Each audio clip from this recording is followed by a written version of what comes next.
Test. Oh, good.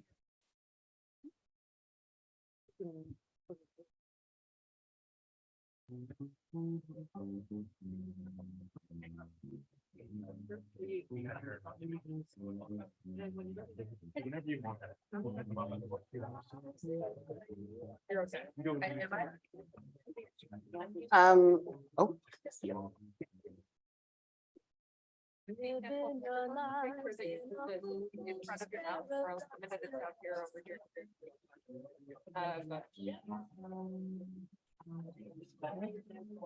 It's looking right at you.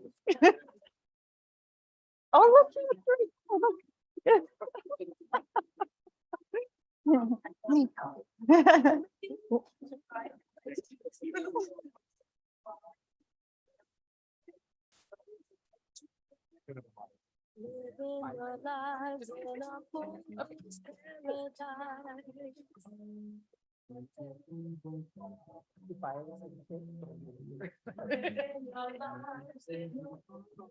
Okay, how are we doing, everyone?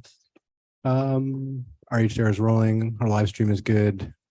The Zoom is unmuted for everyone there. Okay, let's start. Hello, everyone. Welcome to Concordia University's Forest Space. Thank you for joining us for today's event, Promoting and Protecting Indigenous Arts. This event is going to be both a website launch and a panel discussion on cultural appropriation in Indigenous fashion. We are streaming to YouTube live from Forest Space, and we are located on unceded Indigenous lands here in Kuujjuaq, Montreal. We'd like to extend our gratitude to the Aamjiwnaang Nation, who are the caretakers for the lands and the waters that we are meeting on, thanking them for their teachings about the earth and our relations to it. Here at Forest Space, we work with our university community to mobilize knowledge, co-creating daily activities that examine research questions and projects in development across the university.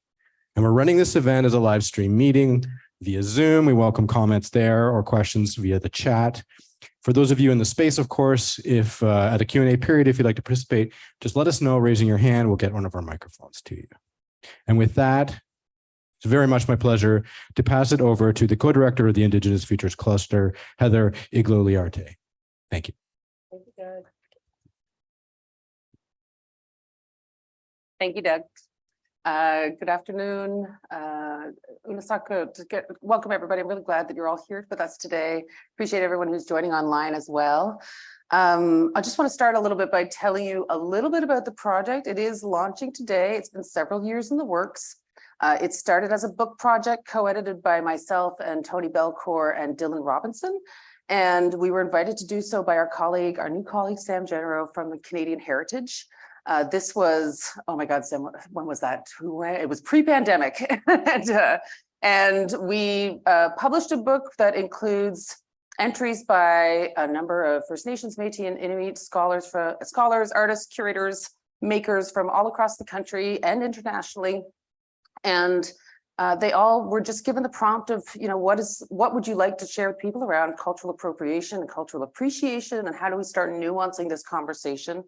Not just to broader publics, but also between and within Indigenous peoples. Thank you, Linda. This is the book. It is available online as a full PDF, except for not for much longer, because we've turned it into an interactive website and platform, and we really want this project to grow. The first thing, it's a really beautiful book. It's designed by Vincent Design and Sean Vincent, who's a Métis designer based in Winnipeg. And the book came out, but it's not huge. And the essays are short. They're meant to be position pieces or prompts or provocations. And we just thought that there's so much more that we could do with this. And there's so many other voices and perspectives that could be included in the project. And so we decided to move forward with it turning into a website. At the heart of the PPIA website, we went back and forth a lot on the acronym for this project. And believe me, this is the best one. Promoting, protecting Indigenous arts. There's lots of variations. It's a compilation of original essays from the publication, Promoting and Protecting the Arts and Cultural Expressions of Indigenous Peoples. That's a terrible acronym. This compendium of experiences and actions was initially printed in 2021 during the pandemic. Alongside this foundational book, the website and platform is going to be continuously updated, enhanced, and enriched with new scholarship, thought-provoking discussions, additional research and additional resources and ongoing research, including generating a space where articles that are coming out, not just within Canada, but around the world around issues of cultural appropriation and appreciation can be gathered together. This project unites the wisdom and experiences of Indigenous artists, scholars, cultural stakeholders, and knowledge keepers who demonstrate a profound commitment to educating the public and collectively exploring solutions to overcome current social and institutional challenges related to cultural appropriation and Indigenous intellectual property rights in the arts. And so we have a really fantastic panel, but first I'd like to just say a few thank yous before I introduce our panelists, who I've just learned have all never met each other before. They have so much in common, and I'm very excited for them to get to know each other right now at this table. But first I want to, as I just said, I really want to thank Sam Genero and Stefan Pape of Canadian Heritage for being huge supporters of this project, including providing the funding and support to hire Linda Grisani, an Anishinaabe Kwe, an Italian woman from Kitgum-Zibi, who's a current PhD student, former director of many things across the arts, has been working in the arts for probably over 2 decades. She's like, yes, 2 decades. And we are very, very fortunate that we've caught her on the tail end of her PhD, and she had the time and commitment to come onto this project and steward it forward. In addition to Linda, we've been working extremely closely with Hans Lujan, who is off doing something for us right now, organizationally. We're putting this whole event together with Nico and with Joelle, who are also, there's Nico over here, and Joelle in the back, who have also been helping to coordinate this event and many other things through the Indigenous Futures Research Center. Of course, I have to thank my former co-director, Jason Lewis, has been a huge support. Jason is not here today. He is also somewhere else in the world running the show. And he is and our new not my new co-director. I've left the Indigenous Futures Research Center quite sadly recently to take up a new position on the West Coast. And so I want to also acknowledge Hannah Klaus, who's going to, I don't know if I'm allowed to say she's the new co-director. She's about to be the new co-director. Interim co-director. Thank you, Hannah. I didn't see you there. So thank you to everyone involved with the Indigenous Futures Research Center, my beloved colleagues, and everyone here who's been a part of having this come together. Vincent Design and Sean Vincent, but that's also actually a huge team of people that we've been working with to design this gorgeous book. I invite you to check out the website later. There are 6 different streams or major themes of thought that come out throughout the book, and he has put an animal that's really significant to Indigenous peoples as a sort of metaphorical and icon and of kind of an iconography for each of the different themes. And so you can see them, they're all together in this graphic, and then you can kind of see them throughout the book as individuals. And you can see the about the cover on the back here. That's all on the website. Also want to thank my co-editors, Tony Belcourt and Dylan Robinson, Milieu, Fourth Space, of course, for being an amazing host for this and other events all week long. And then, of course, all the contributors to the book. So that's the thank you, the gratitude preamble. Okay, so now I'd like to introduce the panelists. Julie Grenier is a beater from Kuujjuaq, Nunavik, currently based in Notre-Dame-de-Île-Perrot, just west of Montreal. That's what we're like, just giving away your street address. She creates a wide variety of beaded works, from beaded embroidery to fashion garments. As you can see, Julie is wearing her own work today. Grenier says that she owes much of her inspiration to the matriarchs in her life. Her grandmother was a well-known seamstress who sewed clothing for her whole family. That skill was passed down to her mother and then to Grenier herself. I was going to wear the earrings that your mom made for me today, but they go really well with a sweater and it's too hot for the sweater. So I have these amazing beluga whale earrings that her mother made. Grenier's talent for beadwork has not gone unnoticed. She received worldwide acclaim for her beadwork worn on the dress made by the Governor General Mary Simon to her installation ceremony in July of 2021. She appeared in articles for Nunatsiaq News, the Globe and Mail, CBC, and more, all praising her skills for creating such delicate beadwork on such a tight timeline.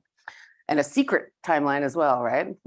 Julie is currently working. Yeah, that's just Julie's, pastime. And Julie is also the Director General for Takrumi Nipingnet, Incorporated, TNI, a regional radio and television production company that serves the Inuit of Nunavik, Northern Quebec. She is also the TNI representative for ISUMA, a regional working group that focuses on school perseverance. She's also the president of the board for APTN And I think you probably have even more job titles, but we'll leave it there. It's lots and lots. Nico Williams is a member of the Aamjiwnaang First Nation. Thank you, Nico. Currently living and working here in Kuujjuaq, Montreal. In 2021, he graduated with a Master of Fine Arts in Sculpture from Concordia University. He has a multidisciplinary and often collaborative practice that is centered around sculptural beadwork. Williams is active within the urban Indigenous Montreal community and a member of the Contemporary Geographic Beadwork Research Team. He has taught workshops at the Massachusetts Institute of Technology, the Cord Stewart Museum, Crown Indigenous Relations and Northern Affairs Canada, and the University of Toronto.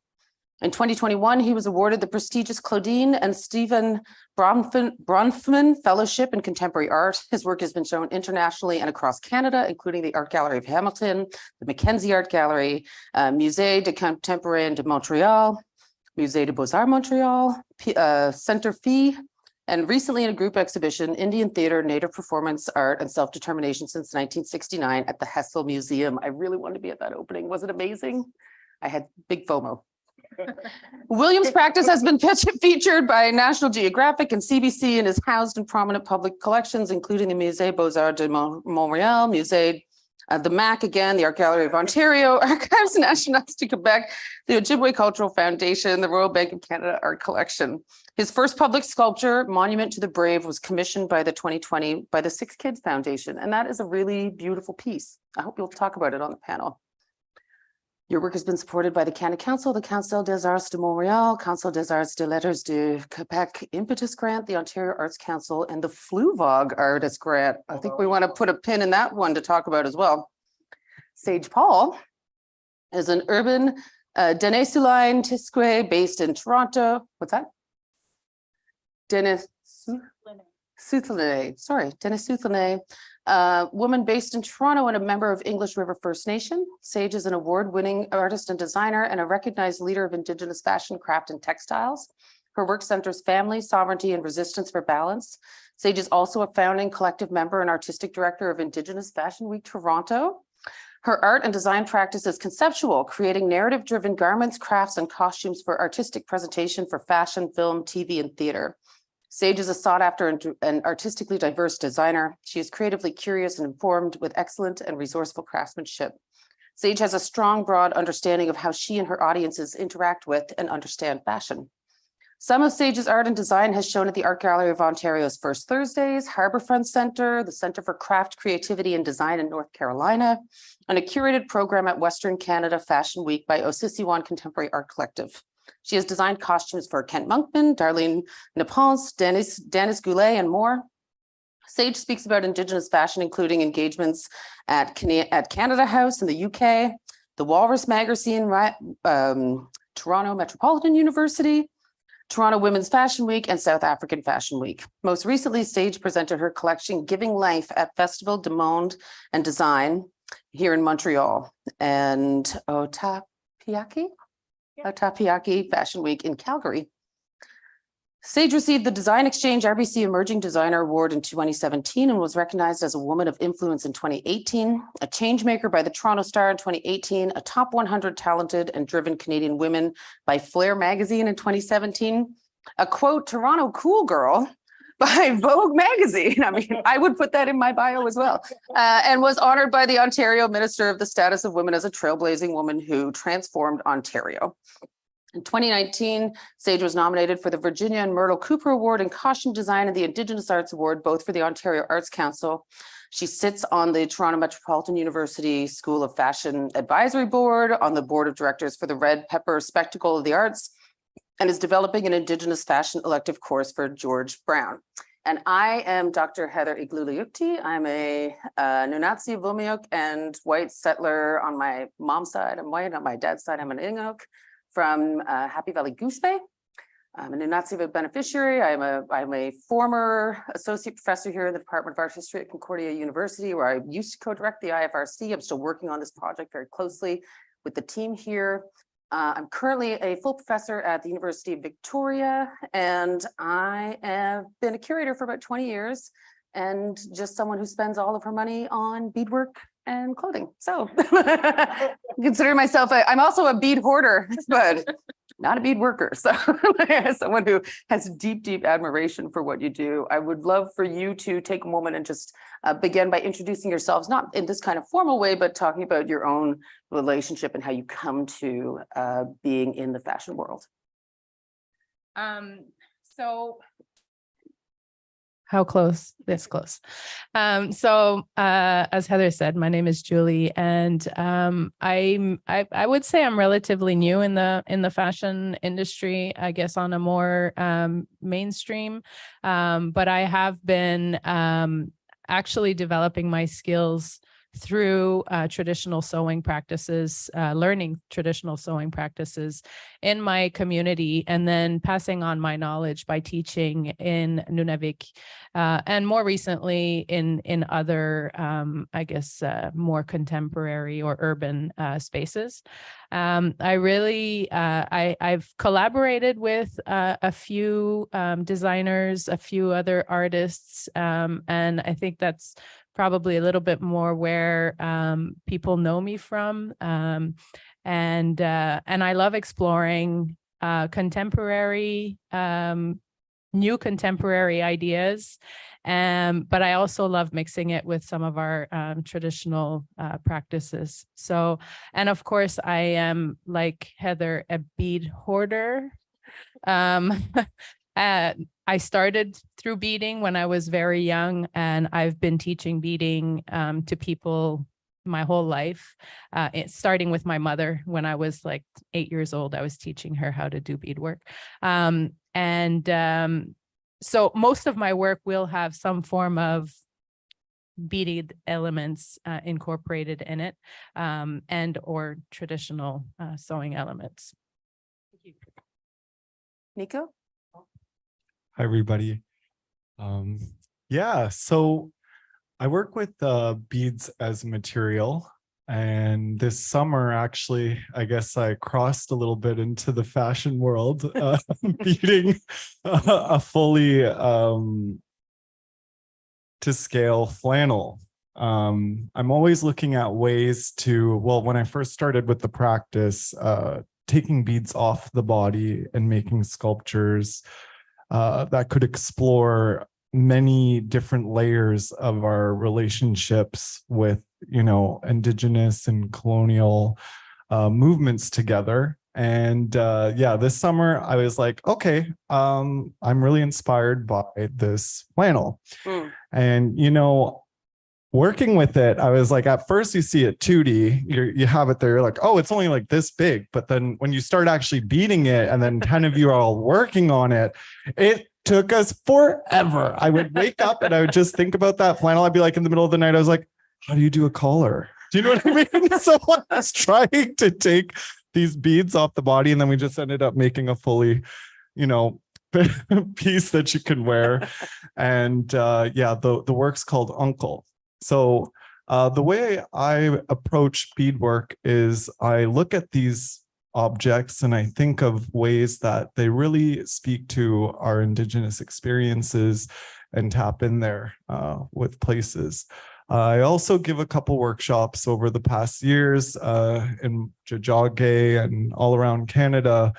And, you know, it's really fun to teach people beadwork because you never know where it's going to end up, or you don't even know like what they're going to do with it. So when you see people that are continuing to bead, that's like the best part. So yeah, workshops, giving out those bead teachings and seeing those like grow in other ways is also super special. But yeah, I love beads as a material. Yeah, thank you for having me here. Nico. Yeah. Sage?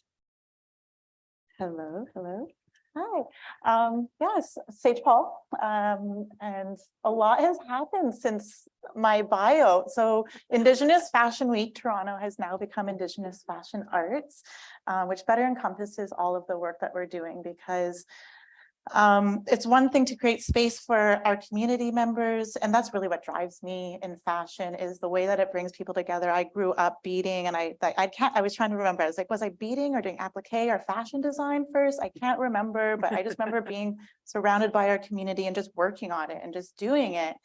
And so when I think about the organization in IFA Indigenous Fashion Arts, it's about bringing people together and creating those spaces so we have the skills and the space to be able to just be who we are, right? And really explore these these experiences that we have when interacting with those materials, because we're working with beads that are like trade beads, and they have like just feeling it, right? It has such like it's the material itself has a history. Or if we're using tan hides, or if we're like using plexiglass that's cut into something, and like Western fashion compared to like our style of pattern drafting is so different. And you know, the fashion industry is run, it's a European industry, and there's so much that we have to offer, and I've seen happening in our communities. And so right now, I guess in terms of my practice, I'm really focused on building up IFA so that my long-term goal is when I'm 50, I have a very idealistic vision of my old age. Well, 50, 60, we'll see. We'll see how it goes. But I just want to be sitting in a room with my old rickety fingers and sewing and beading. I don't want it to have to be because I have to sell something to make money. Yeah. And so that's also, I really battle with like capitalism, because like I just want to do it, but I can't live off of it because then I have to give in to like just making mass produced of everything. Or yeah, so IFA is really where I'm at right now, and just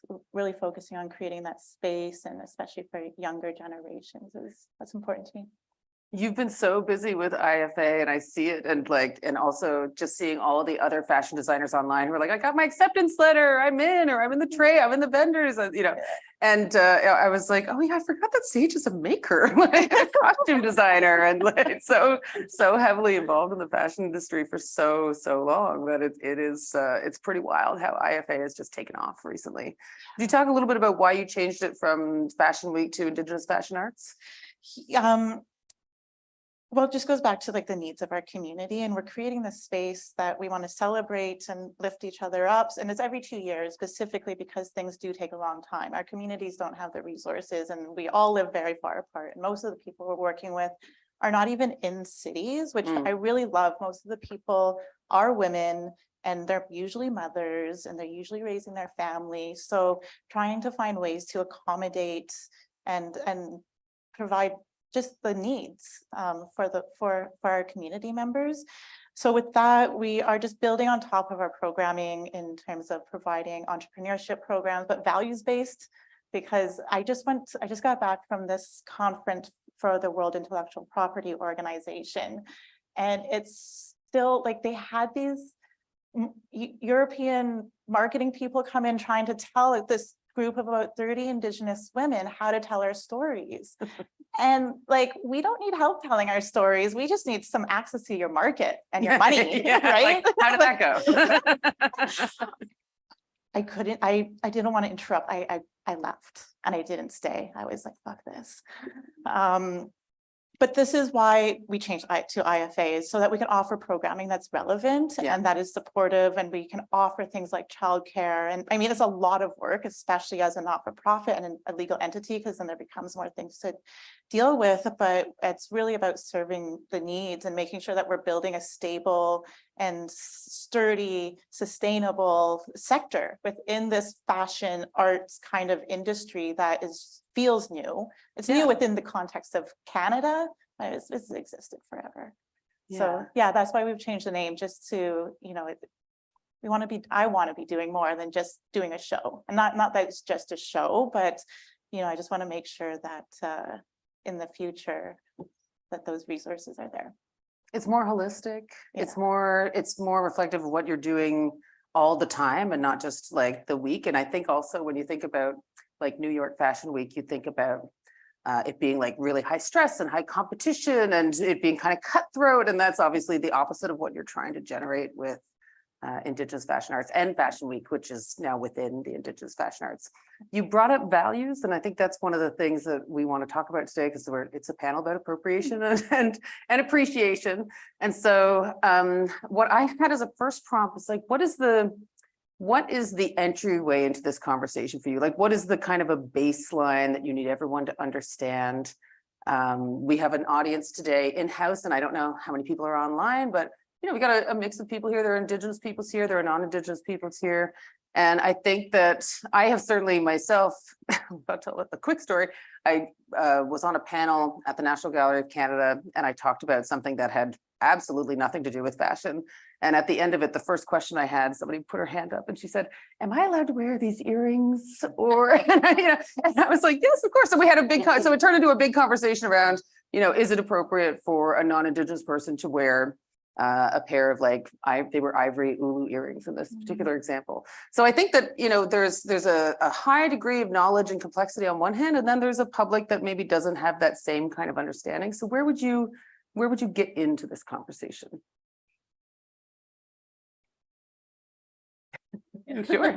I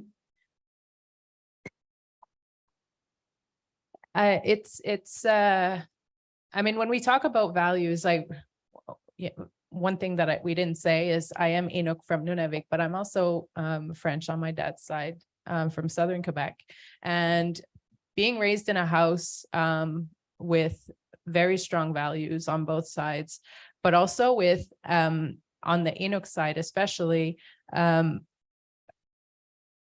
one of our big values is teaching and teaching others, sewing for others, giving to others. And so one of my favorite things is having the opportunity to teach. But now being faced with many situations where the room is not always filled with only Indigenous people and needing to set boundaries. But how do you set those boundaries and make sure people are not crossing the line, making sure I'm not crossing the line either by setting boundaries? It's very difficult. There are some circumstances where it's really like having to tell someone, "I'm sorry, but even though it's ingrained in me, I cannot teach you how to do this." And at the same time, I do create on my own time, and my art is available. And yes, it's available to everyone. I've come across some people saying "Why don't you make something like this?" I can't make something like that because it's not from my culture. And I feel like we need to be very careful about not crossing those lines as well. So there's a lot of complexities, but I think ultimately we really have to stay true to ourselves if we want other people to respect what we're doing. Very frustrating moments. It's definitely not an easy to navigate. Sure. But yeah. But it's a process as well, right? Yeah, exactly. Yeah. Nico? I'm just calling on you now. Well, an example would be, there's two. So there's the workshops, okay? And every time I'm giving a workshop, there's always that one person who comes to the workshop and they're going to have a Ziploc. They're going to be standing there at the end, or they're going to raise their hand up and be like, "Hi, so I got this beaded bracelet and it fell apart and I'm just wondering how I could fix this." And this happens every workshop. I'm telling you, there's always the one person, it's the Ziploc bag, and I'm just "Oh no," or I'll see it, or they'll have it in their bag. And then they'll pull it out, and sometimes it's made out of antler, you know what I mean, or bone beads. And I'm always "Oh, I've been waiting for you to get here." And, I don't have any advice to give them on fixing it. But, I guess it would go out to the maker, maybe find that person. But another thing, when wearing Indigenous beadwork, I get that question a lot too at workshops for sure. And they're if I'm buying from a maker, can I wear it? Yes. Yeah. And I just got back from an opening in New York, and I met this person who had bought from an artist up in the Yukon. And she was like, "Nico, I have to tell you something." I was like, "What do you have to tell me?" She's like, "I'm wearing them around the house." I was like, "That's what," I gave her a high five. I was like, "That's what you're supposed to do." This maker wanted you to buy those moccasins. I'm glad you're using them and you're not just putting them for display up on your house. Do you know what I mean? Yeah. Or you have them up on the shelf, that you're actually using them for their purpose of why they were created. And then there's also, when you get an item made for you, or you promise a maker that you're going to wear it. So for instance, like I wore this to the armory opening, I promised Neo Perkins that I was going to wear the medallion, and then Elias, not afraid, was sending something at the same time. I know, right? I know, but the spirits just had this in faith because customs held it for like a month, Wow. like the smoked moose hide. So I was able to wear Neo, and I was so happy. Oh, And I've been wearing it since. I can't yes. believe they stopped at the border. Oh, yeah. They're so weird sometimes. Oh, yeah, they're weird. Yeah. Beadwork gets stopped at the border? Also, all like, well, flora and fauna, anything like, yeah, they just stop things all the time. But It's beads really get stopped at the border too. Like Like my colleague granular? Michelle McGow was bringing back a suitcase full of beads from Venice that we'd bought at a Venetian antique bead factory. And when she decided to be smart and not put them in her suitcase because they can confiscate beads because it's a grain, if you don't know that. The hashtag now, you know.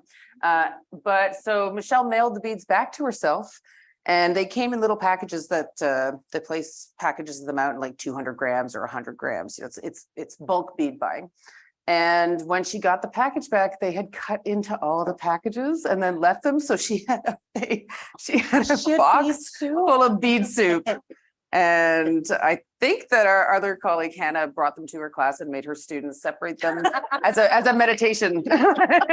But can you imagine? And then of course there's also hide. There's a lot of sealskin issues as well, and other things coming over the border. I don't know if you've had experience with being blocked, like with legislation around sealskin and so on. I've had issues. I've had issues with, yes, with crossing the border unknowingly quite a few years ago. And they actually let me through because I was going to the Smithsonian for a week, and I just kind of like argued that point in. So I was lucky enough.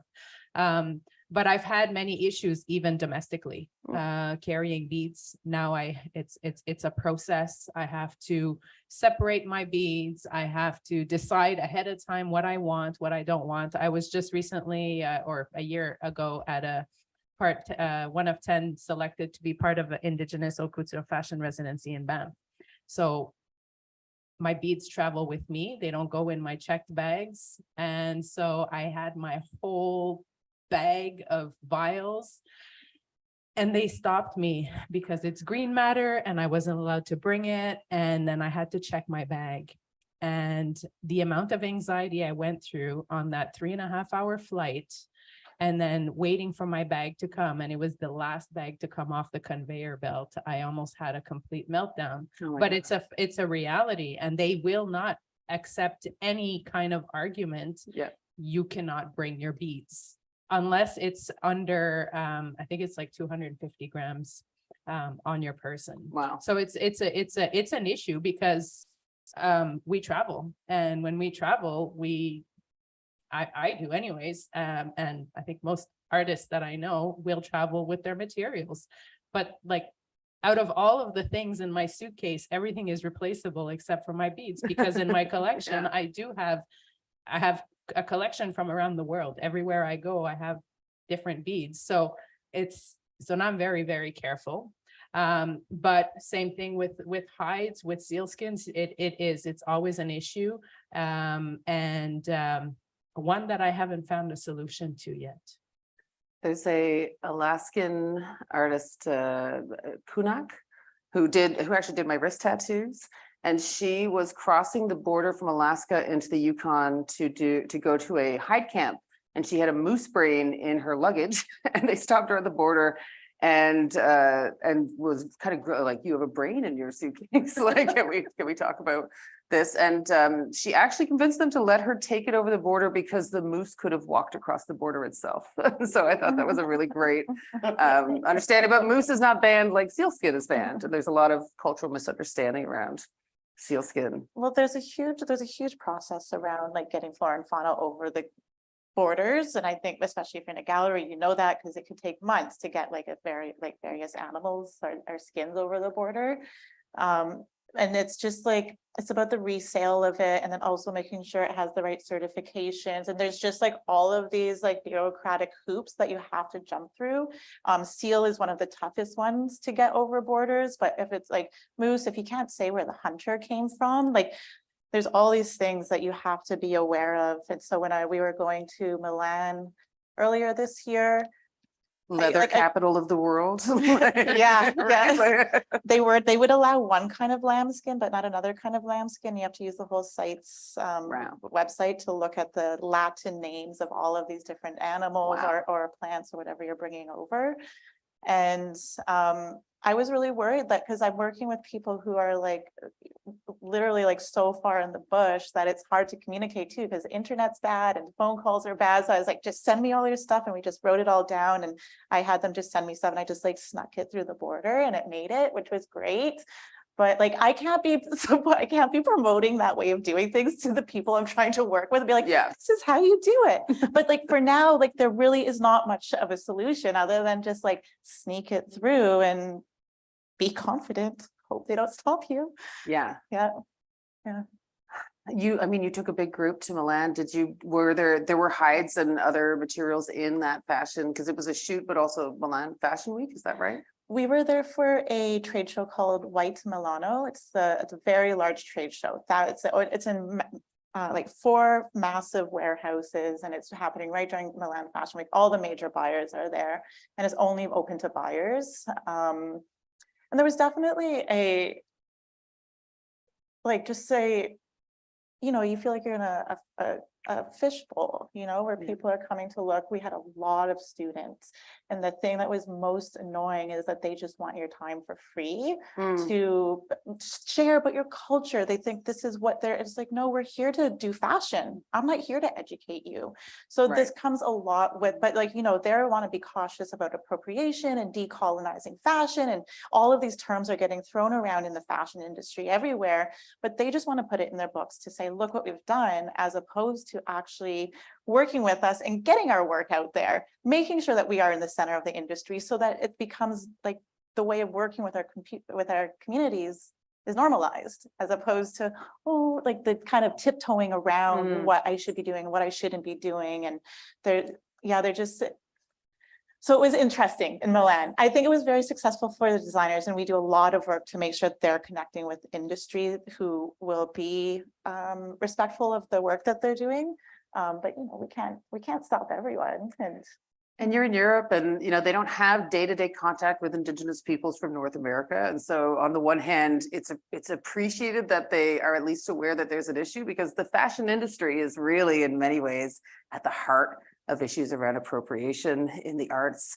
And I think we've seen lots of cases where it's been done very, very poorly, and then other instances where it seems to have been a good collaboration. I'm thinking about Christy Belcour's recent collaborations and having her material. I think J-Lo was wearing a dress that like had her beadwork designs on it at a recent awards show.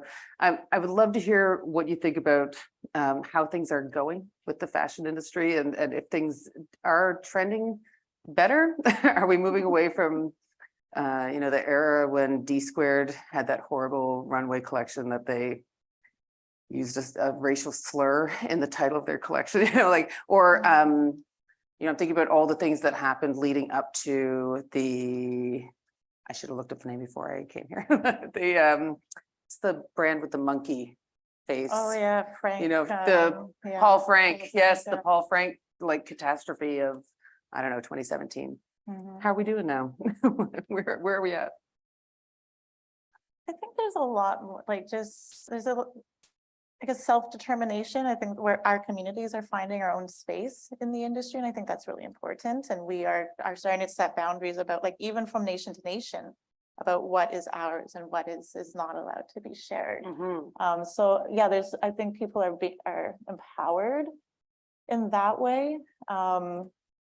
It's different though in Canada, in the States, New Zealand, these Commonwealth countries where our community, it's just the dynamics are different. And globally, we're not going to see the change, because places like Mexico and South America, they don't have they face very like serious consequences if they become politically like aggressive. Whereas here we can speak out and, you know, people are going to call us angry woman, whatever, but it's like, okay.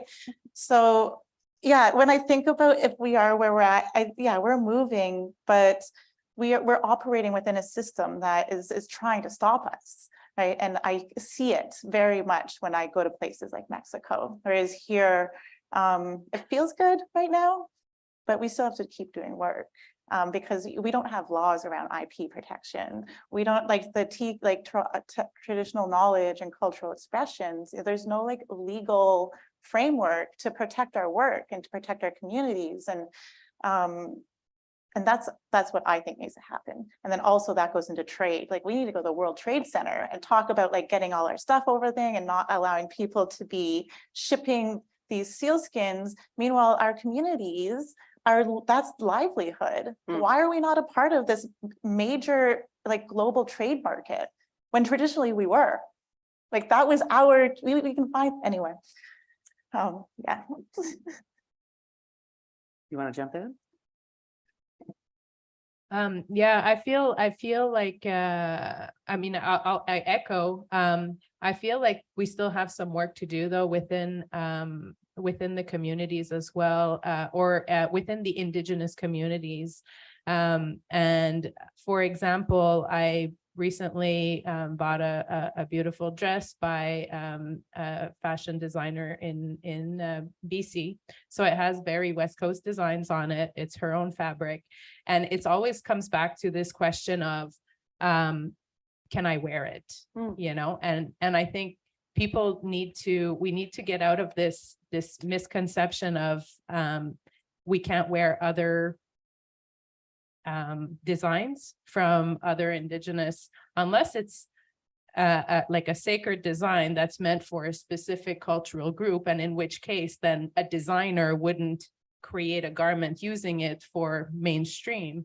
But understanding that if an Indigenous designer made it and you bought it, then yes, and please wear it as much as you can. Be proud to wear it, but also know where it came from and be able to talk about it and understand what it means. And I think that that's where we have a big lacking. And I think it even exists within our own Indigenous communities. We don't necessarily understand each other. We're all very, very different. And we need to all work on educating ourselves better on other Indigenous practices, and but also teach the non-Indigenous community that yes, they are welcome to our designs. They are welcome to wear our creations. It's encouraged, and like you said, it's part of our. It's historically the colonialists survived because they wore what we were making. So. Yeah, and also like taking pelts and skins and hides from, you know, what was then called by Europe Rupert's land and sending them over to Europe to be turned into fashions. Like I always think about our ancestors, you know, like selling fox pelts and then them turning out, or like beaver pelts for other parts of what is now known as Canada, and making them into top hats. Like that's what Linda's like prompting with the top hat symbol over there. But just kind of a wild, we never really talk about how Indigenous peoples have actually been in the fashion industry for a long time. And it was like survival on our side, but actually very much involved in the global financial stream for decades, centuries. And so it's exciting and also problematic and also very complicated to think about that we don't have this longer history that's necessarily written. Nico? Yeah, like, you know, every year I go to makers markets and I want to support the community as much as possible and get gifts for friends or people who I interact with. And, you know, last holiday season, I bought a bunch of sealskin products from, you know, a maker here in Kuujjuaq. But then in order to send them over to the US, you have to like fill out like a fishing and wildlife hunting thing, you know, or even with wampum beads. So where does this conversation, you know, end to get these to the people we bought these gifts for? Yeah. And even within Canada, you know, Right. I was on a flight to the Yukon like 2 weeks ago, and I was seated next to a conservative MP who told me, who like saw my tattoos and started chatting. And she told me that she showed me a picture of these beautiful sealskin mitts that she had had her brother bring her back from Labrador. And she said, oh, but I can't wear these. And it's too bad because they're so beautiful. And I was like, you can wear those mitts. They're gorgeous. They're handmade. Like they were like a teal sealskin with a white fur ruff. They were awesome. And I was like, they're super warm. You're in Northern Ontario. You should be wearing those mitts in the wintertime. And she said, oh, I don't know what people would say about it. And she's like, what's that called? Not contingents, my constituents would say about this. And I said, well, you're wearing a leather jacket. And she was like, oh, I know. And then I said, what industry are you in? And she said, I'm a farmer. And I was like, surely you understand that like these mitts were hunted and they can trace the sealskin back to the maker and it's all tagged and like extremely ethical. And I think there's a lot of that like kind of cultural prejudice. And as you're saying, it feeds into legislation around the arts. It feeds into the way that people think about Indigenous arts. And it also leads into how things are valued. You were talking about moccasins earlier. I think we could talk a little bit about the amount of labor that goes into all of the steps from moose to slipper, and how undervalued the arts can be, but also how things like Indigenous fashion arts are really helping to increase the visibility and thus the valuation of some of these things. Yeah, to think about like value even, because I was driving over the United States border and I had the whole show of For Young Elder in the back of my car. So I just had all this beadwork, you know, just like stacked there. Well, you know, it's quite small, but it, you know, once unpacked. So I just had all this beadwork. And then so they're like, okay, you have to go to secondary inspection. So there I am. I'm like, oh my gosh, I didn't declare anything. Oh yeah. You know? And then all of a sudden, like the officer is like, all right, what do you got in the back there? I was like, it's beadwork. You know? I'm Native American, so like you can't touch it. I know it's like cultural, so you can look but don't touch. And then so he starts opening up, and I was like, yeah, that's a beaded status card right there. Okay. Yeah, that's a grocery flyer. Do you know what I mean? So to think about what is considered valuable, and then this guy's like, okay, just let this guy go through. He just has his beadwork, like he's going to New York. You know, he's like, it's weird to understand. Yeah. Well, I'm glad you got in. You're in a show called Young Elder. That's a great show. Yes, I was sweating the whole time though, because I was like, oh my gosh, I forgot to fill out a form. Oh my gosh, all the beadwork's in the back. And then I was like to my studio team, I was like, okay, I got this. Yeah. Okay, we're gonna go through. Yeah. And it looked like you were going to say something about that stage as well. Oh, what was I thinking about? No, just this idea of around appropriation, and it's the value, right? Because everyone, I feel like a lot of people, definitely in North America, definitely in Europe, you know, like when we were in this camp in the Switzerland, and I was talking with the people there, when they realized we were from Canada, they're like Red Indians, and they were so excited. Wow. Everyone, like even the Indigenous women from other parts of the world, like there was Africa and like Fiji and all these different parts of the world. So they are still living, like, this is what I mean by how there's still so much work to be done, is because a lot of people are still living in this world where we're still fantasized. And so people know about us. People know about our work. They might not think that we still exist, but they know about us, and they know, and they see it being sold by H&M. I mean, that's a pretty outdated example, but you know, there's all these stores that are appropriating our work at these values, and they can sell it around the world, whether it's like, looks like wampum or whatever.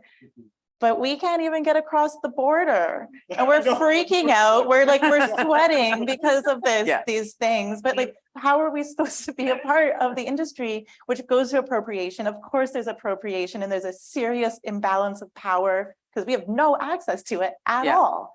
Right. That's what I wanted to add. And it's a lot of very slow fashion. Like people talk about slow fashion as like making a garment by hand. And I'm like, what about slow fashion? Like it takes a full year to tan hides in some communities. And like, well, that's to weave, right? fashion. And weaving, there's a great book called The Empire of Cotton, which talks, because was two kinds of imports and exports around our fashion, because like down south, you get more cotton. whereas up north, it's all fur. And so Europe specifically came over here to capitalize on that. And I don't know what happened. I think it was the fashion first. What's going on over there? I'm really, guys, be quiet. Sorry, continue. What was I saying again? Oh, yeah, back Empire of Cotton. There's just like, so we've had these imports and exports. I mean, we are so resource-based, and to build our economies and build that economy and value around our economies, it's about imports and exports. That's what we did. We used to do that, right? And yeah, it's just not the same anymore. Yeah. And it was Indigenous women who led those fur trades, so like Dene women. I'm very proud Absolutely, of that. absolutely. Yeah. And very quickly saw like, this is another way that I can take care of my family, my community, and also be a part of the world in this way. That I think that, you know, a lot of those stereotypes to have us sort of in a little box and not really understanding how implicated we all are in the global milieu. Yeah, and then what's the power dynamic? That's the thing, it's just like that Absolutely. no one is, of course, no one's gonna give us power. Why would they? Yeah, it's so interesting because I've started looking in you know, parcels that were used to trade land. And I was looking at a nuclear power plant and where it's situated right now. And then I was reading the list of what was used for that community that had traded it.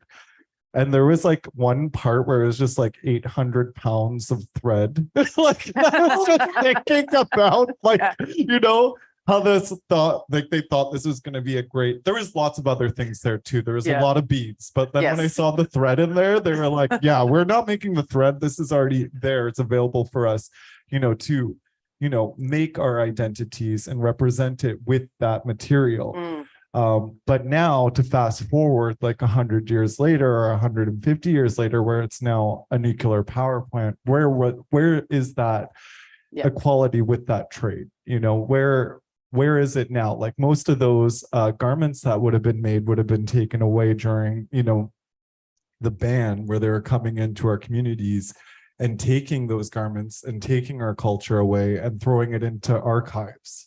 Yeah. So we're my cousins actually are working on our cows and plows right now. And so they're going back to those old agreements. And a part of it was actually like everyone was eligible to get a new suit every year. Ooh. And they're like, okay, if we do our cows and plows, this is going to eradicate that, like get it that. And I was like, why are we giving up this right? We're just a one-time payout of like, yeah, I want to choose my new suit every year. But this is what was literally in those agreements. I mean, it makes perfect sense because our ancestors were such incredible seamstresses, like not just making things for like, you know what I mean? Like people had beautiful, beautiful clothing in the pre-European contact and early contact period. And so like, if you think about in parts of the Arctic where we didn't have metal, and then, you know, our colleague Krista Igloliorte has done research on where we made needles from as Inuit. And like some of them are these bird bone, like a tiny little fragile itty bitty bird bone. And you are sewing together thick hides strong enough that they can be waterproof. Like there is a garment called I can't remember what it's called, but it is basically like a float suit that's made of sealskin that you tie it at your neck and then you get in the water and a flensing suit, because you can flense a whale in the water in this like impervious spacesuit, you know, basically. And it's like that, what's that? Yeah, it's incredible, right? And like to think about all of the things that our ancestors were able to do with like sinew, which is of course taken from along the spine of caribou and other animals, like turning that into a thread and then finding a needle and then sewing a garment. Like, of course, when Europeans came over, we didn't just want like knives and flour and sugar. Of course, we wanted 800 pounds of thread and like needles. You're like, oh, I don't need to hunt a caribou so I can patch the hole in your coat. Like, great. And also beads, you know, Krista, again, she's an archaeologist by training. And one of the sites she was at, she found all of these really, really, really old beads because of course, the earliest contact folks would have also wanted to make things even more beautiful than they'd already been making them. It makes perfect sense to me that would be where it came from. But again, the value in terms of dollars was never fair. And it's because we didn't have access to any of those things that we would treat the needle so preciously. And they totally monopolized on it. What they did was they, of course, like we had to go hunting, and the way that we could be a part of their economy was to go and do our hunting and tanning all the furs and the hides and stuff, which was impeccable, and bring it there. And what they would give you in return was not a trade anymore. They would give you coins, which was their HBC coin that could only be used at HBC. Yeah, Like, exactly. They were so fucking around with this. It was insane. Yeah. And Indigenous peoples are like, okay, I guess this is what I, Show up to Dollarama. with your HBC coin. It would be a Don't great take that. performance. It would be a great performance, like trying to use the coins. Yeah. It's like at the bank. Oh my gosh. I'd like my stack of skins, please. Yeah, I know, absolutely. Let's talk a little bit about within community appropriation appreciation, because I think that tomorrow we have a whole panel with Daphne, Artist Run Center. Daphne Beats is going to be here doing a lunchtime talk. That's a promo to also come back and watch again at noon tomorrow. And so there's going to be a group of artists here. Linda's going to be moderating a panel, and they're going to be talking about more beadwork specific issues. And I think it's probably going to come up because, of course, designs are can be used as inspiration, and then they can also be very specific to people. So I know I'm going to start with you, Julie. I know that this is something that happens in the sort of beaded earring community specifically. I think with something like Nico's work, where you're like beading a room, it's less of a, you know what I mean? Like I would assume that that's less of an issue for you because you're using beads as a kind of a material in a different way. No? Well, actually, I beaded a J cloth. Wow. And another company had put out this like Indigenous bandana with the same pattern. Ooh. And it was so interesting to read what they had written about it. It was like an Oneida Ojibwe representation of the powers of water. So to think about it, Like the J-cloth. it was just a J cloth. But I was just dying because I was reading up on this. I was like, and people were like, Nico, you have to go after this company. Like, this is your J cloth. I was like, the J cloth is the J cloth. You know, it's hung up on my grandma's, kitchen sink. So to think about how this company had written this like representation of what they thought it was, Yeah. because it was an American-based company and they don't have the J cloth pattern like they do up here. So they were like, oh, this is just this like They're like sacred. ever sacred. No. So I was a little shocked about that. And you're like antimicrobial too. Julie, I'm surprised by that example, but I know that you have examples for sure. You're part of this conversation. Yeah, and it is a difficult conversation. I actually somebody just reached out to me yesterday about that exact thing, and it applies in beading, but it applies in so many different things. And so when I do teach a lot of beading, typically I will have like generic patterns for people, and first thing I always tell them is you can copy any of these patterns, but try to make them your own. Don't look at what a person is doing to duplicate exactly what they're doing. People have different ways of expressing. Sometimes a lot of thought and energy goes into creating a specific design, and it tells a story. It has a special meaning, and it's hard to make people understand that. Like, you can't make a person understand that. You can try and explain it till you're blue in the face. And it is difficult, especially in small towns. I've given a talk about being Indigenous enough.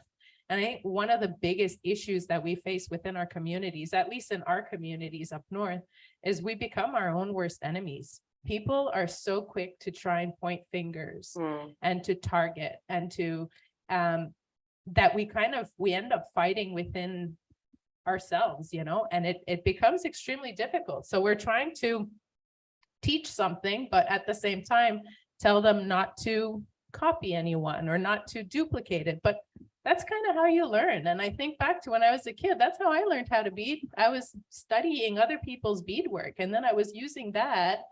But then again, I was a little kid and I wasn't selling my work either. And there's a difference there too. If you're making something because you're learning and it's something for yourself and your process. In our communities, we have Aamjiwnaang or Sanaik, so a boy's, the person that cuts the umbilical cord, a boy who hunts will give their first hunt of anything to their Sanaik or Aamjiwnaang.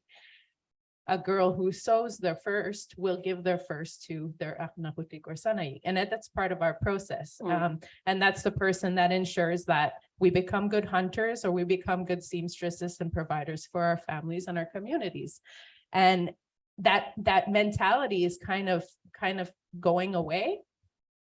And people are looking at creating as a way to make money, right? It's become just a tool instead of another, not a tool, a financial tool instead of a cultural tool. And I think that's where a bigger part of the problem is, is explaining that instead of saying, do not copy, it's more about, work on it, do what you have to do.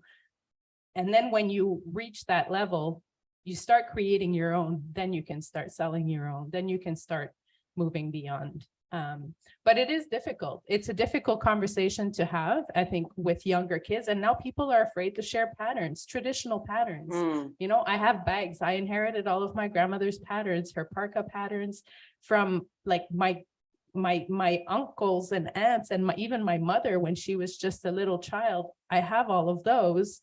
And sometimes people ask if they can borrow them. I revert back to my mom because I don't think it's up to me to decide who can and who can't have them. But even mitts, our mitts are the same. Our patterns are the same. It's more a question of size. You have to be careful who you're sharing those patterns with. And it shouldn't be that way because it's an essential tool for survival. We make the mitts to stay warm. They're made in a certain way because we want to stay warm. But now to have like this, can I share it? Can I not? Is it okay? And then there are reasons why we're afraid and we're hesitant. So there is a fine line. And I think it's a really difficult conversation. It's a really difficult subject to navigate. You reminded me of a friend of mine from back home said that she was at a mitt making workshop and she was complaining on Facebook that she must not have given them her best mitt pattern because she was like, my hands look like friggin' frying pans. It just reminded me of it. But you also reminded me of, I know, Nico, you teach a lot of workshops. During the pandemic, Linda attended a workshop of yours and you taught her how to make a specific kind of a triangular earring. And then Linda asked you if she could teach me. And then when Linda taught me, I then sent you a photo and was like, here's some earrings that I made from you teaching Linda, teaching me. And just that I think that, not that anyone would ever buy my earrings, but I would never sell them, because that's your design. But then you were like, yeah, you can make those and you can share them. And this is a design I teach in workshops. And I think that that's also maybe an interesting conversation around like, what's there for sharing, and then when something is shared with you in a workshop doesn't necessarily mean like now you can sell this exact same thing. I'm sure you've had something like that come up. Oh yeah, but for like those teachings, I just want people to go out and make and I'm encouraging them. I want them to go and develop a practice of their own with it and explore making patterns. But a funny thing that I do when taking patterns is, one example is I come up and there's like a bunch of stolen land and then I see their privé sign, so I'll take it down and then I'm going to bead their privé sign. Or, I'm going to walk around Kuujjuaq and see a big construction site. I'm going to grab their danger tape and I'm going to take it back to the studio and we're going to beat it. It's like unceded territory. Yeah. So I'm always taking patterns, from the colonial people who have taken from us. But for traditional teachings, for the quill workshop, I used to do quill work. I would reach out to the person who taught me and said, hey, I'm going to be teaching this quills. I did it, very difficult. I know how to do it. But when I passed on those teachings to people, they were really excited because it was an art form that needed, and it still needs revitalization. So she's like, look, my grandma's work is in the museum. I was never taught this technique. So I'm very excited that you're teaching me this. And for something as traditional as, quill box making, I won't be teaching that to a general public, blah, blah.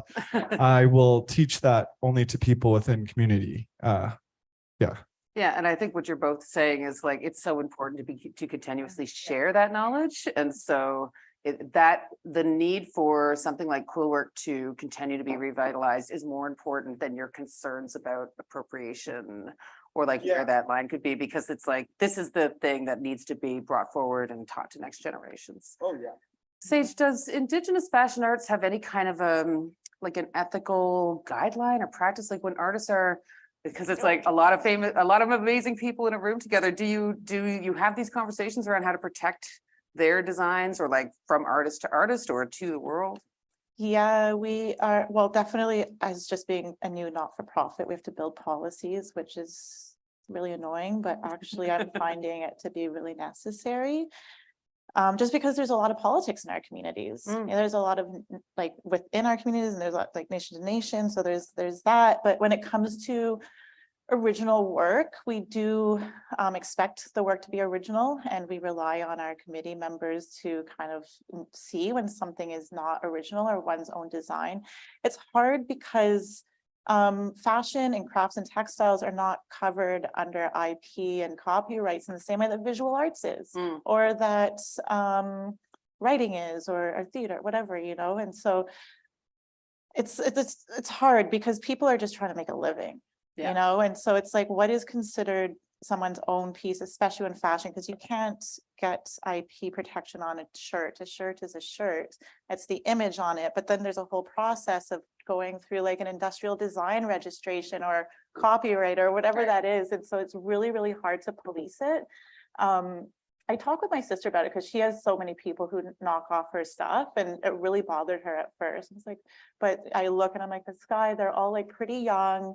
And, they're just learning. And that's the thing, is like that learning. And Sky, you have a pretty great profile. Like, I don't think you have anything to worry about in terms of your work. Your work speaks for itself. And so we really try to take that step when it comes to like sharing that knowledge, because also it's like traditional knowledge, like when it comes, especially cultural expressions and traditional cultural expressions, who owns it?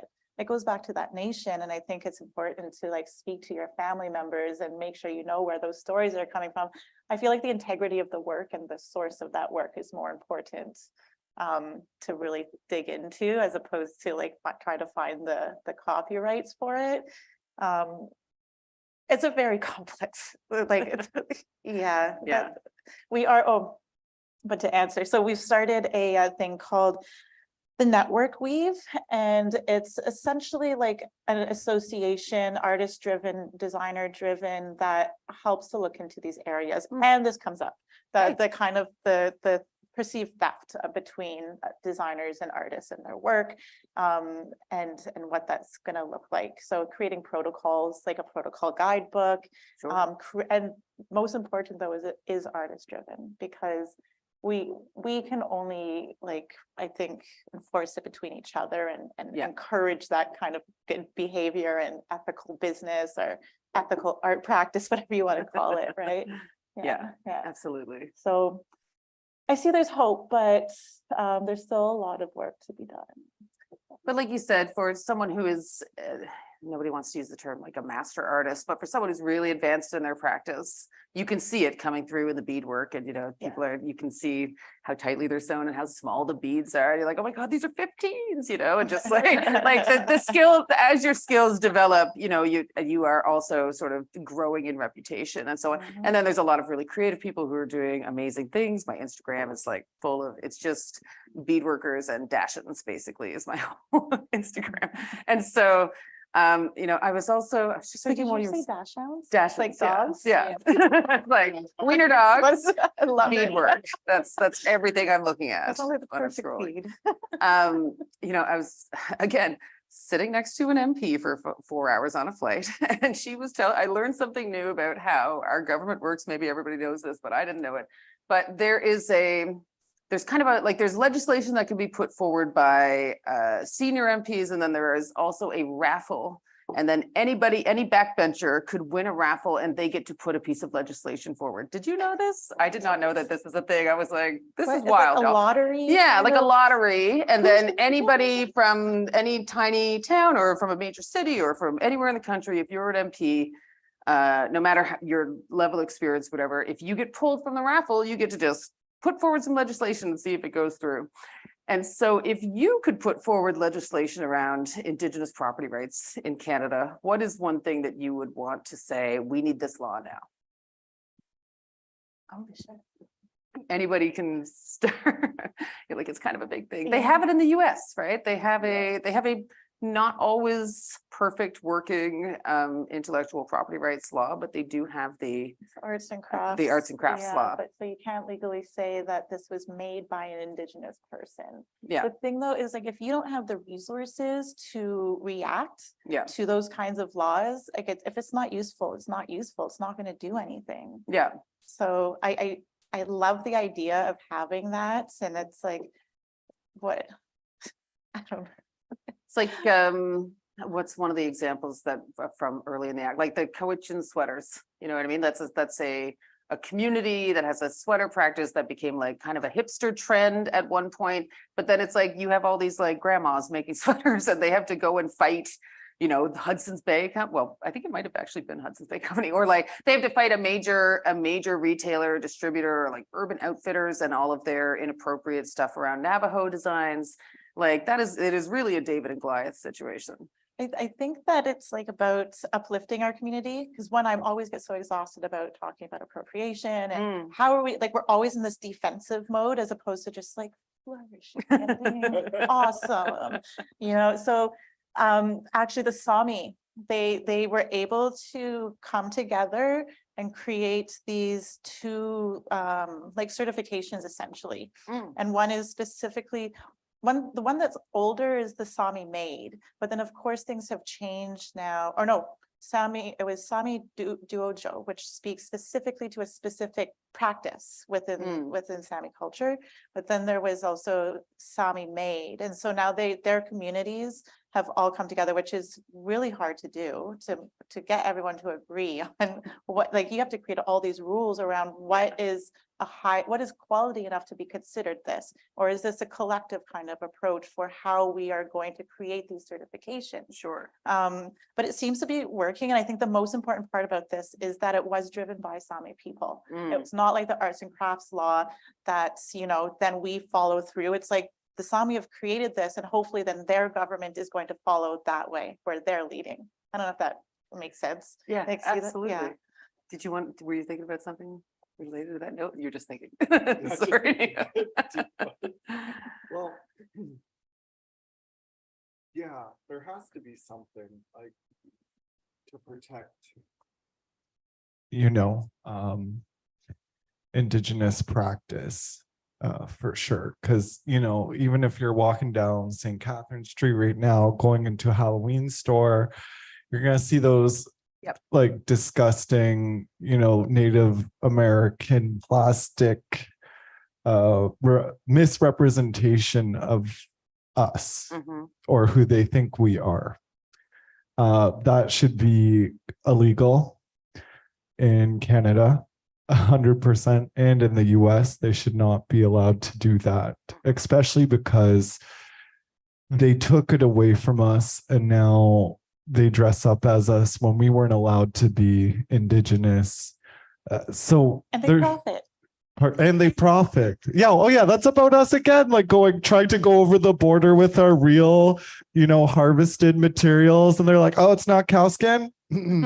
No. Do you know what I mean? Yeah. Oh, are those carved wampums and not like glass beads that we provide? No.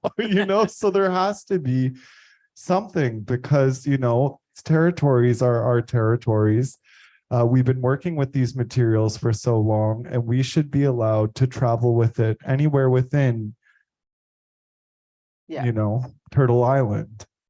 Because like even when I visited Europe, I was like, oh, I don't care. Like, this is a totally different like place or nation, and that's their ways of being. I was never critical of like all the exchanges that happen, but as Indigenous people here, we should be allowed to move freely with our creations and our materials whenever we want.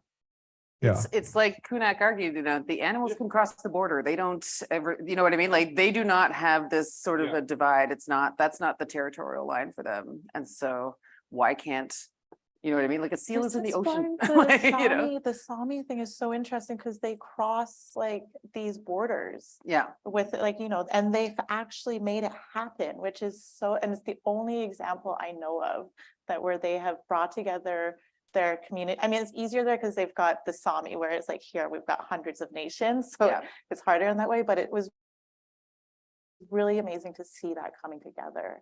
And I think they're maybe we can use that process as a template. I mean, maybe it's like you're saying, it's not against appropriation, but it's for a more indigenous way of respecting that. Maybe that would be the legislation. Oh, and on the Halloween costumes, like that is just straight up racism. And we are so like, why aren't we past that yet? Right? Why are people still like, yeah. All right. Well, we've been talking for a little over an hour now. I think that if anyone was interested, we would love to hear some questions from the audience and or online. Have we made it capable for the live stream to ask questions as well? We have. If there's anyone online that'd like to ask a question, they could certainly raise their hand. They could camera on and ask it there, or they could put it in the chat. And anybody in the space, of course, will get a microphone to you. There's a hand up right here in the middle. If you've got a Hand up in the middle. Where did I end up? Front middle. Oh, hi. Please. On that note, I did go to Spirit Halloween last week. I was looking for a costume for my cat, but but I did a video of the actual all those racist stereotypes of Indigenous costumes, and I thought I do have a solution though. I can fix it, but I don't know if you're gonna like it. But I think like we could make costumes of fictional Native characters from television shows. You know, they have like Marvel Comics and all those kinds of things. Like we could have Thomas from Smoke Signals, or, you know, like just something like that. And like, he could say, hey, Victor, you know what I mean? So I think that it's kind of like when they have those racist stereotypes and also the sexualization of women, which kind of promotes the idea that Native women are sexualized. And that's why we're often attacked because of this stereotype. So I think it's important to get rid of those things because it's pure garbage. It sucks. So I think that I think people can dress as natives, but maybe just like fictional characters. And we know it's fictional. So it's kind of like, okay. Yeah. Specific people and not like a whole culture. Yeah. Yeah. Thank you. Yeah. Welcome. Anyone else?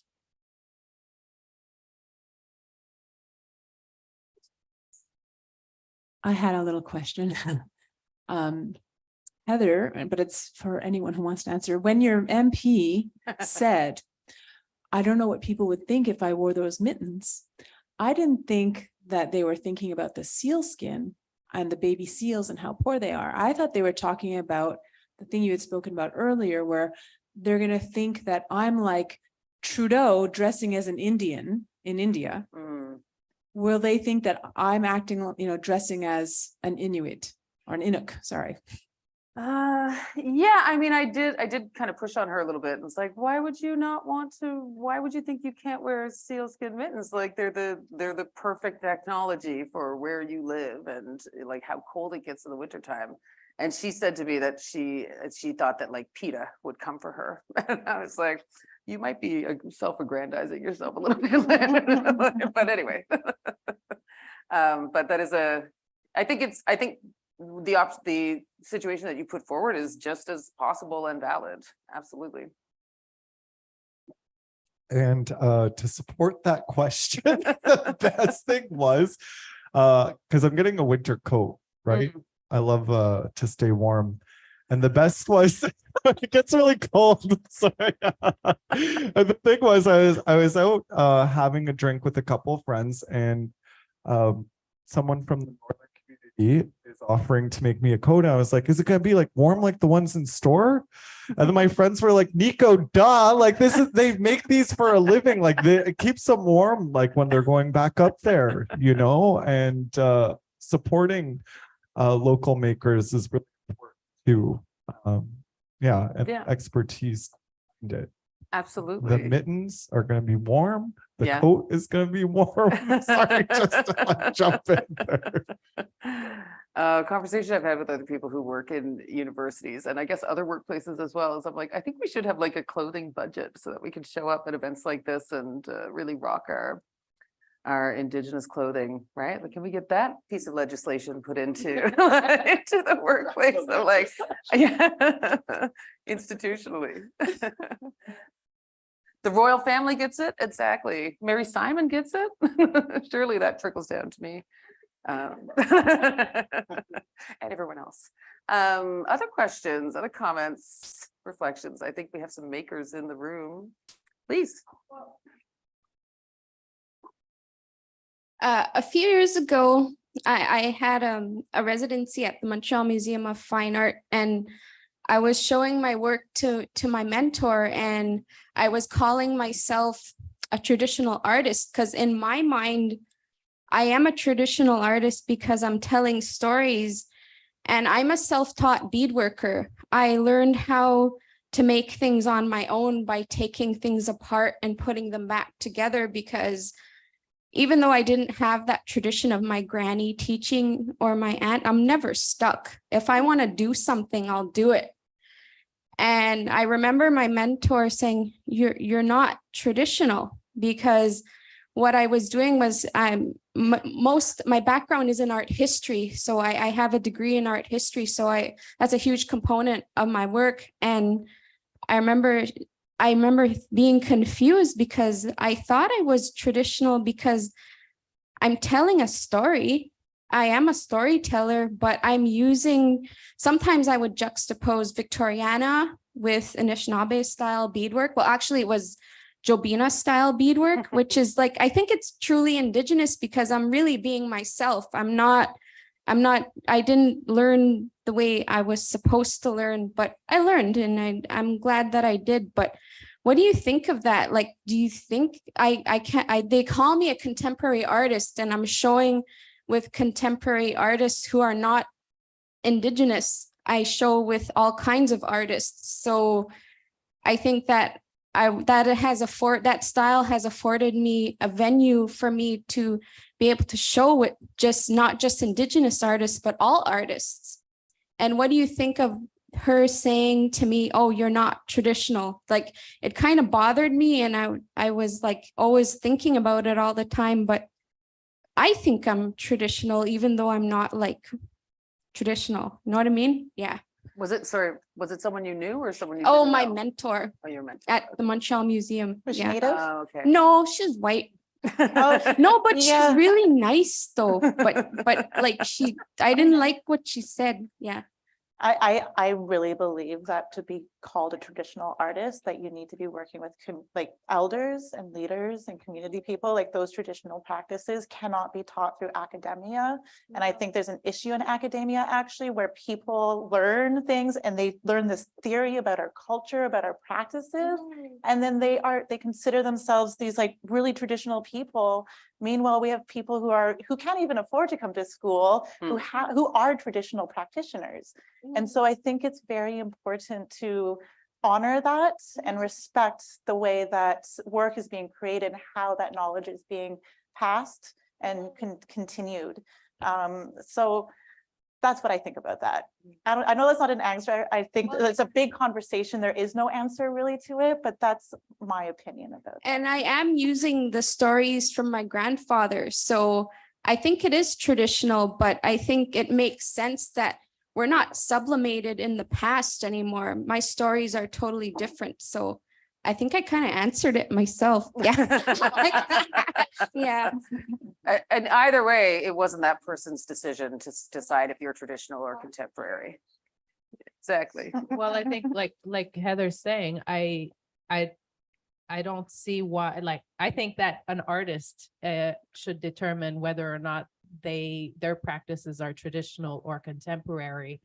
I don't think it's up to anybody else to dictate whether or not you should identify as a traditional artist or a contemporary artist. Or if those categories are the ones or that you even- want to apply to your work. But are Exactly. they even necessary? Yeah. Just artists, yeah. Yeah. Sorry, Nico, I think you were gonna jump in there. Well, yeah, I think it's just a question that, you know, when they expect an answer like that, we don't really have to answer it at all, you know. Like I did the mistake, like when I was doing an interview last week in the USA, and everybody was saying their nation and everything, and I was just like, oh, I'm Nico Williams, I'm a multidisciplinary artist and I work with bees, and I just got in and I was like, oh yeah, I'm from Aamjiwnaang. You know, like, it's just like at the end I was like, oh yeah, this is talking about this. So I think, you know, we're experiencing, we don't need to fit into, you know, a way that people want us to be. We just are. I saw a comment from the back. Kwe Talafa, thank you for the panel so far. I had a question around motif repertoires and the innovation within customary forms that continue into today, as well as all of the introduced forms that we've been able to incorporate in across communities across the world. I'm from Samoa in the middle of Oceania, and we share most of our motif repertoires with Fiji and Tonga, and then a few other cultures nearby. And so sometimes in the diaspora in Australia or in Aotearoa, New Zealand, artists will say, oh, you know, but this is mine. And I was like, that's actually not yours. It's our collective property.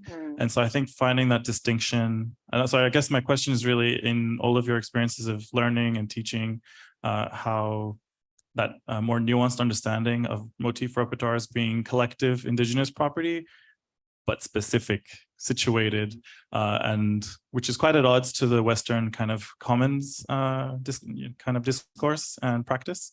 We're not in the same planet. If any of you had any kind of experiences to share. There's work being done around this. It's really hard because we work within these colonial systems that talk about ownership, which is a weird idea in many circumstances, and like an individual ownership, you know, like, well, I mean, they encourage families to live alone. Like, it's so weird that someone would raise a child by themselves, right?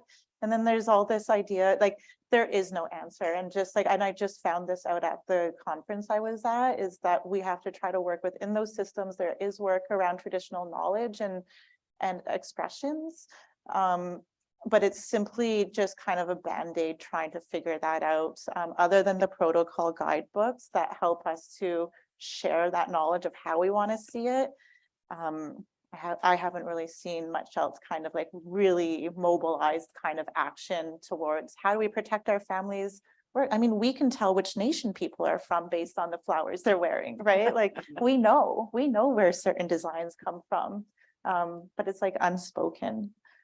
That's what I've seen so far. I had a little thing to share with Leoli about that, because I feel, you know, as we're all witnessing and a part of, the beadwork revitalization project is happening right now, right? Some people have been beading longer than that. And, you know, what we're seeing right now, this is someone else's comment that I'm sharing, is, you know, they saw, you know, they've noticed that people are now signing their designs. Not bad or good. I'm not saying bad or good, but this person said to me, that's the same design we've been designing for a tradition, you know, this many generations. Like, why is it now their name? So that's like, you know, I think what's happening is we're trying things out. You know, we're experimenting with different modes of intellectual property and ownership, and, you know, and that push and that dance that you describe very well with capitalism, right? And with like, how do we, you know, revitalize our culture and do those values, but then also make money for ourselves. Cause yeah, we have to live alone. We have to raise kids like, and these tiny little units, Yeah. So I felt that's what I was hearing when you were saying that stuff about your territory. Thank you both. Well, we worked on a project where we're using traditional motifs last summer, and we went into museum archives.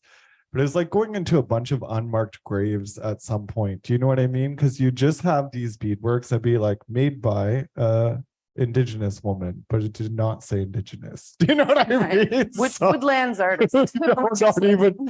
Oh yeah, there was even this one interesting thing. It was like a little jar, and it was like filled with tobacco or something. I was like, oh, I was just wondering if like the archaeologists like walked by this poor woman's house and just took her like tobacco one time and threw it into like the drawer. But you know, there is care, and we were taking notes of, you know, where we were getting this pattern from. It'd be like the bag and the notes of the maker, which I thought was really important for that process of using those motifs for that.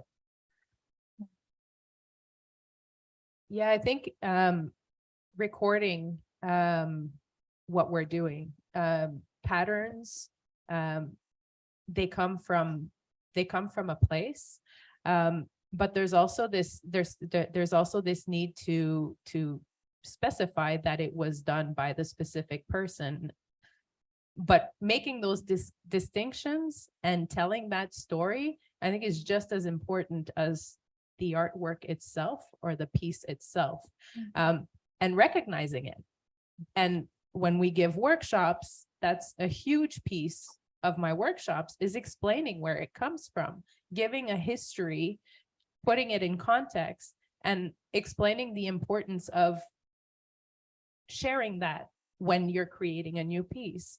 I think with tradition, especially when you're mixing the traditional designs, traditional patterns, whatever they may be, and then modifying it or adapting it, like the piece that Beatrice and I made for Inua. It was a very contemporary looking Aamjiwnaang, but the base of that piece was a traditional pattern that we modified. And people could see it visually. It was evident, but it became a very contemporary piece with a very traditional root.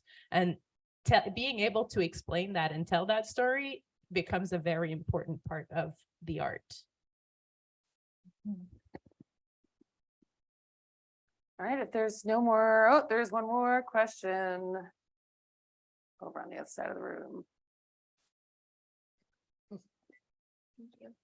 I'm wondering if you have any tidbits of guidance or advice for emerging creators and makers who want to further develop their practice in Indigenous fashion arts.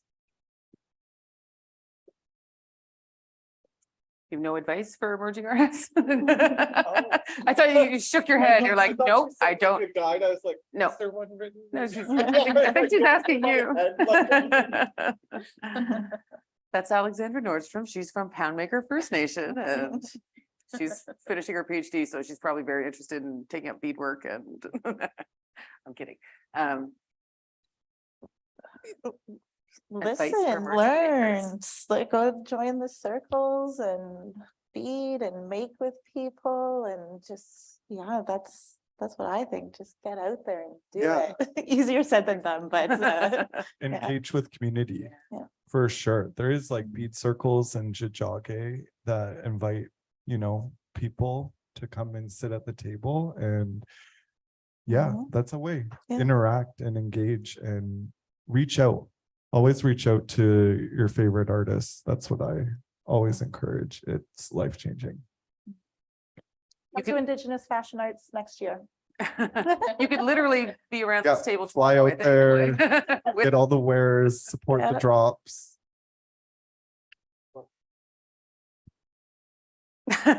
Yeah. Remember Daphne Beads? Yeah, I'm there. Oh yes, Daphne Beads.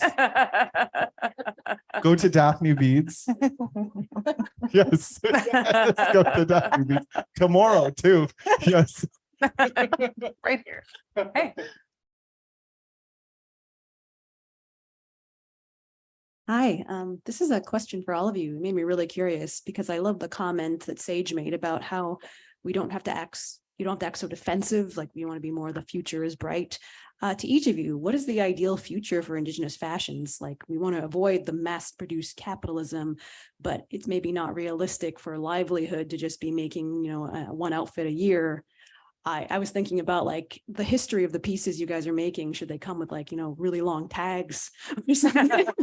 And what for each of you, what is the ideal vision of Indigenous fashion of the future where you can thrive, but still keep that passion and love of the fashion?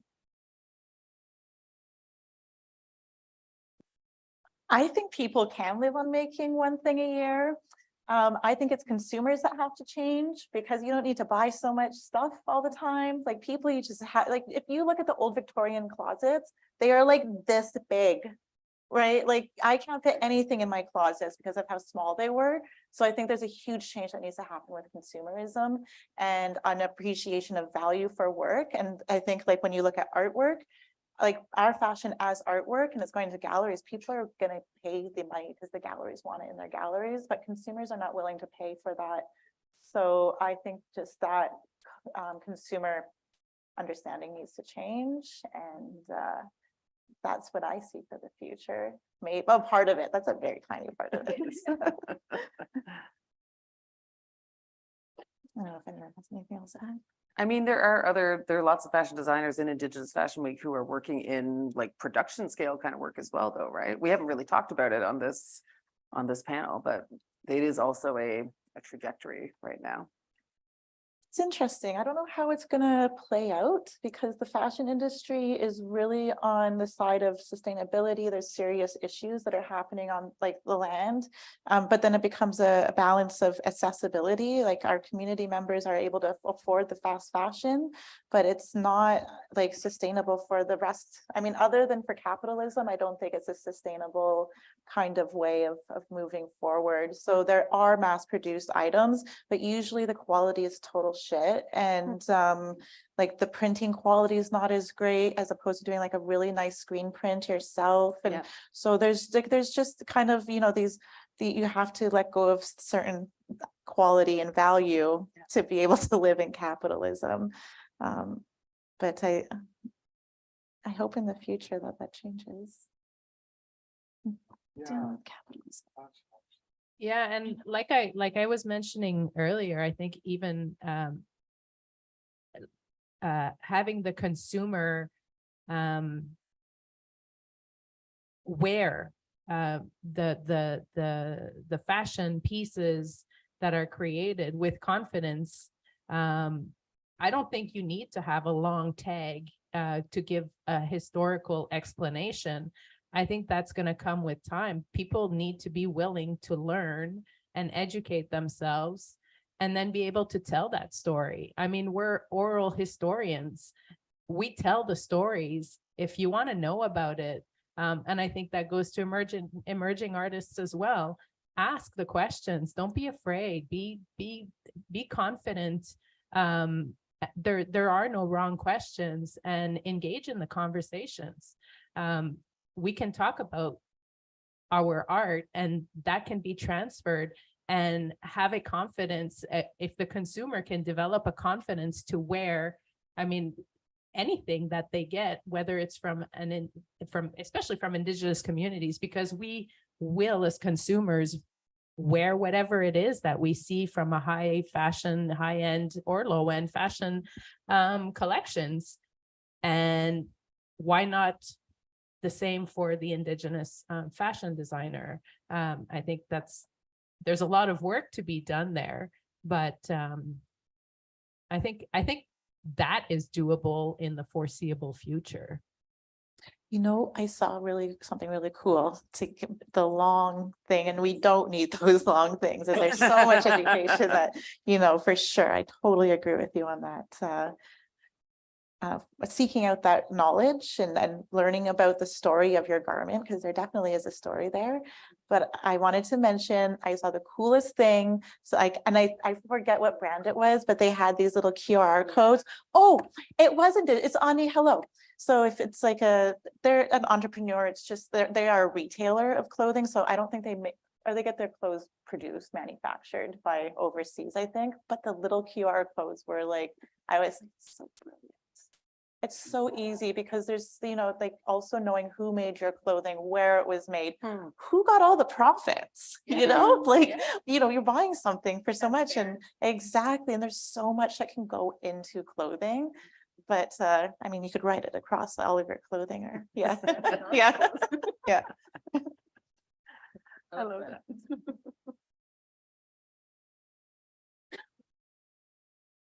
All right. What did we? I have a quick question.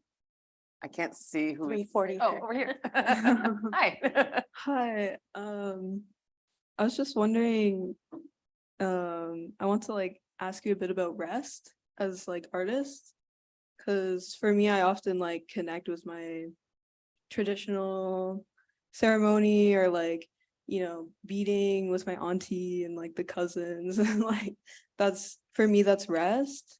So I just wanted, you guys all kind of work in that intersection of like the traditional aspects of it with work. So I just want to know, like, how do you balance that? What are your thoughts on it? Yeah. Thank you. Rest. Do any of you read? I'm like, this is not a great panel to ask about. No, I'm kidding. You're all so busy. You're at, like, what are you trying to ask there with rest? Like, I think I mean more like rest on a personal level, because I think as Indigenous people, it's like really hard to kind of always stand your ground. You're always hustling and like representing yourself.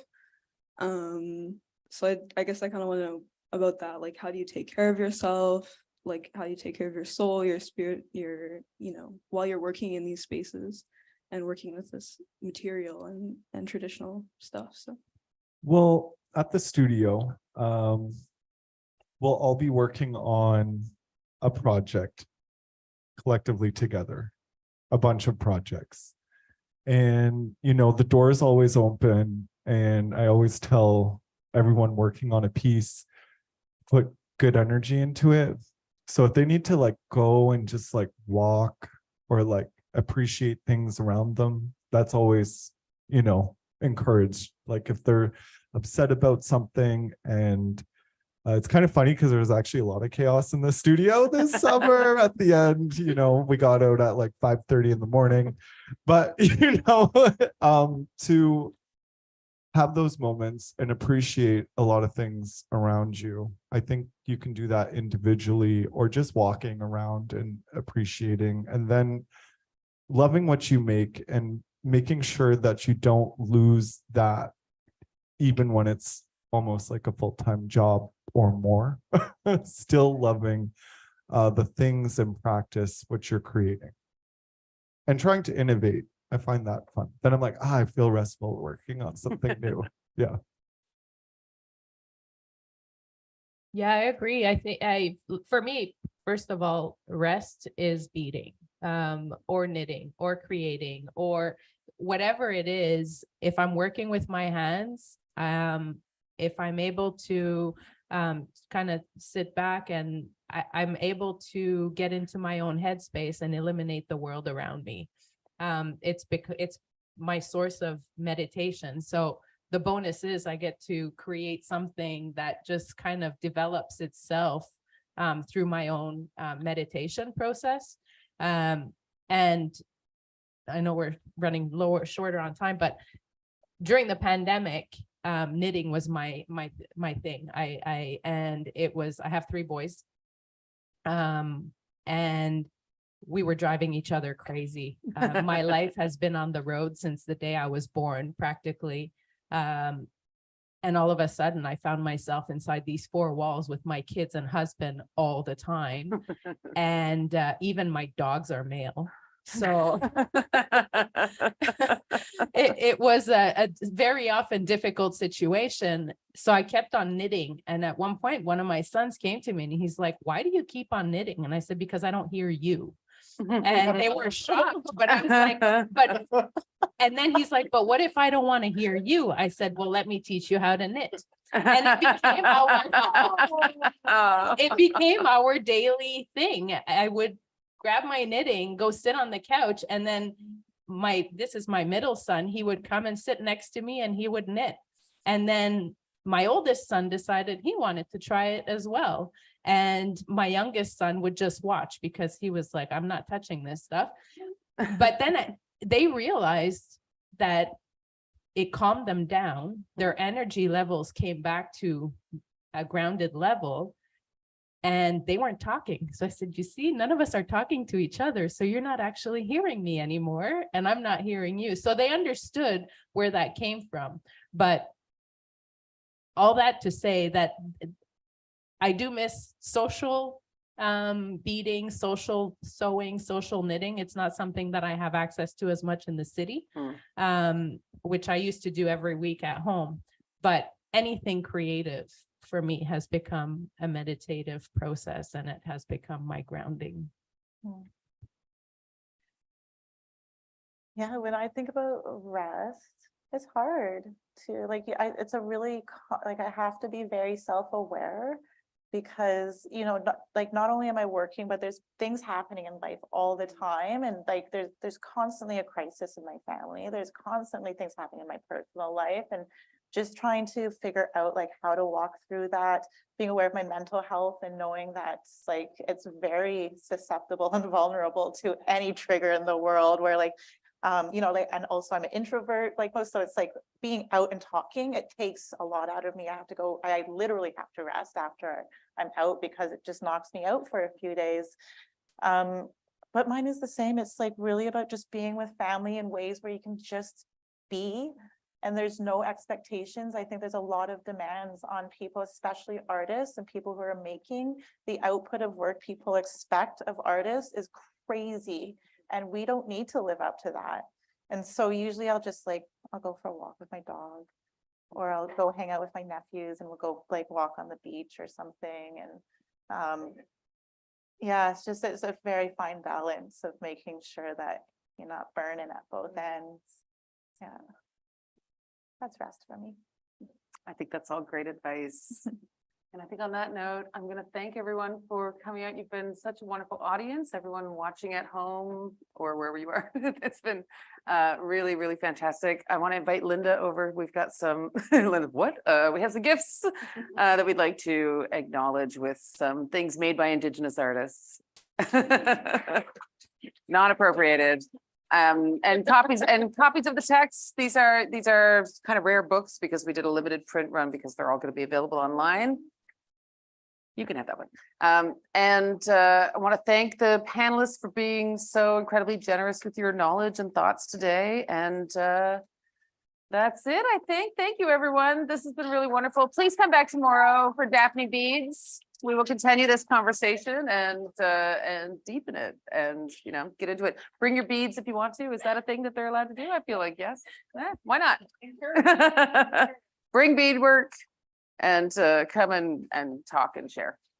Thank you all. Nakameen. Taima. Thanks, everyone. We're just gonna close up the live stream and the Zoom now. Thank you for joining us. Thank you, everyone. Thank you, Heather, Julie, Sage, and Nico. Really appreciate you coming in for this. And don't forget, there's a lot of more interesting and exciting events happening during the Milieu Commons residency here at Fourth Space. And please feel free to stick around, take a look at the pop-up exhibition in the space, and we'll see you again soon. Okay, goodbye.